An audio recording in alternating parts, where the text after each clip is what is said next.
people who watch the show on a regular basis, London literally is falling right now, and this is under the directorship, whichever way you want to call it, of the current Mayor of London, Sadiq Khan. Now, as I've told you before, we have a huge problem, an amazing problem when you think. And only the other day he decided to switch on, early I might point out, his own Ramadan lights in the very heart of London, a Christian country, some people might suggest, but not when you look around London. Somebody like me, green-eyed, blonde-haired, is very much the minority, 100%, and they make you feel like a minority. And as I pointed out to you before, you now see on the tube in the London Underground, Sadiq Khan is making sure that you know who he is by now placing his name on the posters rather than just the Mayor of London. Do you understand? It's basically trying to remind the new people that may not be able to read English, this is the person you need to vote for in the future. But there's a bigger problem now with the situation that he's now developed, seemingly because, as you know, recently he decided to vote against any investigation into the grooming gangs in London. A disgraceful thing from somebody of his calibre, but not a surprise, as one might suggest.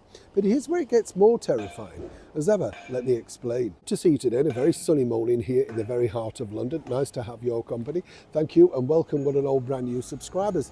This is truly terrifying when you think, because I wanted to warn everybody about this simply because this happened to a colleague of mine.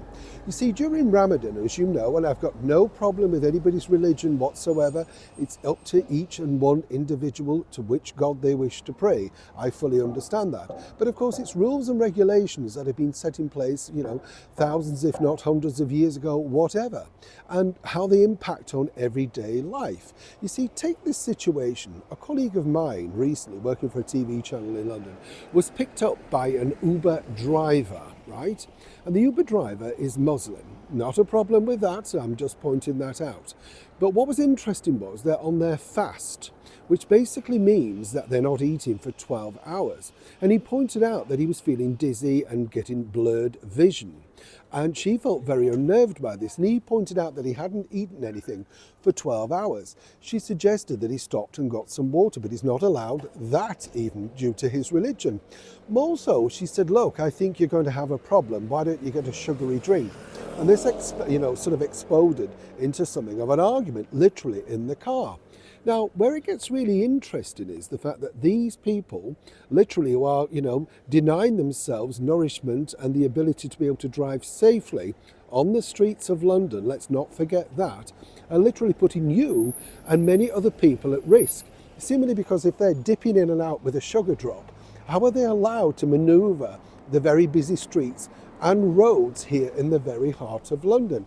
Do you understand? Of course, we put a call into the Mayor's office, but nobody ever responds because they don't want to know that. So I'm telling you individually, chums, that if you're coming to London, I would very much make sure the person that's driving you is not on a fast, given the fact that the situation literally traumatized my colleague to the point where she now will never get in another car under that situation again.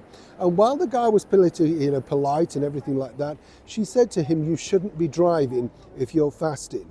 Anybody else agree, given the situation that we now have literally on these crime-ridden streets of London? And as the Mayor of London basically said, is not interested in looking into the grooming gangs. Clearly, it will be pointless highlighting this, but somebody needs to, and quickly, before it becomes fatal. Anybody else agree? Neil Sean in the very heart of London.